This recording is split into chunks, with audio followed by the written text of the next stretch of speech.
Yan mga idol, yan ang Y16CR dito sa Malaysia. So sa atin is Sniper 155. Yan po ang tawag nila dito. Yan.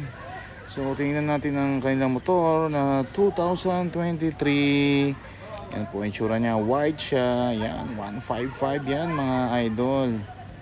Yan, so ganito ang itsura nila dito. Oh, yan ang decals niya. Oh, ganda. Pero hindi pa siya naka-ABS ha. Papalabas pa lang yung ABS natin kaya pumunta tayo. Yan, meron siyang carrier sa harapan. Yan, oh, kita nyo. Yan. Keyless siya, ignition. Keyless siya mga idol. Kita nyo yan. Grabe. Ano kita nyo, paikot oh. Ganda ng kulay nito. The best siya. Yan ang latest nila dito. Kung makita nyo yan, oh. Yan, ganda ng forma. Ay mga lord, so makita nyo, wala pa siyang ABS. So parating pa lang yun.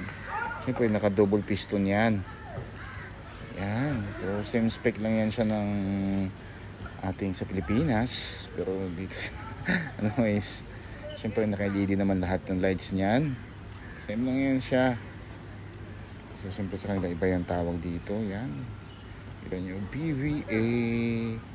Yan. Kita nyo yan oh. So yung tail light oh, tsaka signal light. Yan. Abalot pa yan talaga.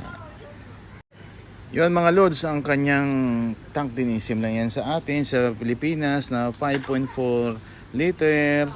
Yan, pero yung natuwa ko talaga ako dito pag bumili ka dito ng Sniper 155 nila.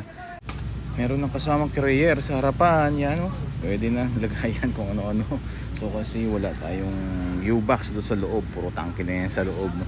Kaya meron sila dito, meron silang kargahan talaga. So kaiba, so okay, ayos na ayos naman yan. Maganda yan, ang itsura niya mga idol. Kita niyo naman oh, oh sarap. Sarap i-drive to. Pwede na natin i-uwi ito kung pwede lang mga idol. Yan. So makita nyo, mga white siya, mayroong violet ang kanyang decals. Yan, so ganda, kita mo talaga yung tsura niya. Kaiba. Yan ang idol, ang Sniper 155 2023.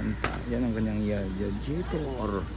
So same lang talaga yung idol ng specs niya sa Sniper sa Pilipinas. Yan. Pero yung kanilang Malaysian concept dito no, ang kanilang Y16ZR ang tawag nila dito, 1.5 6 speed din tayo mga loads.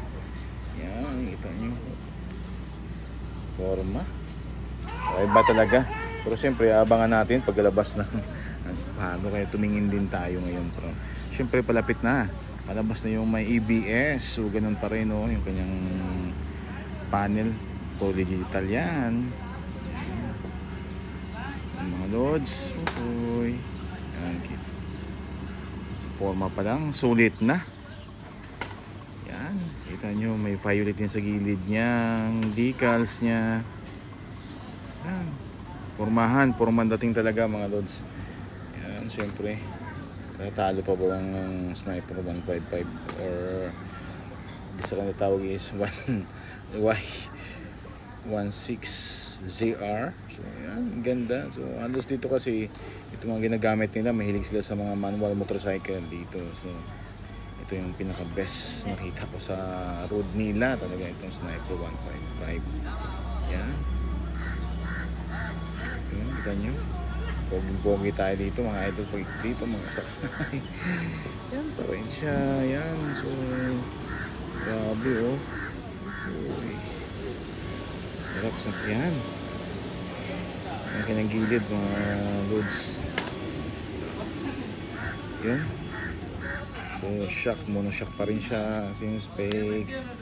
Yung sa 155 sa atin. So front and rear, naka-disc brake yan mga loads. Talaga motor na mapapahanga ka talaga. So just wait bago lalabas na yan ang 155 with ABS. Yan ang kanyang gulong, Dunlop yan, same din 70 by 120 by 17. Yan sa kanyang rear mga roads. Yun po. Nakakita nyo ang kanyang disc brake. Ang kanyang unahan. Yan. So, yun, ganyan, naka-Dunlop din yan. Naka 9080 by 17 mga loads. So, yan, ganda. 2024 with ABS na ang ating Sniper 155. Antayin na natin mga loads lumabas.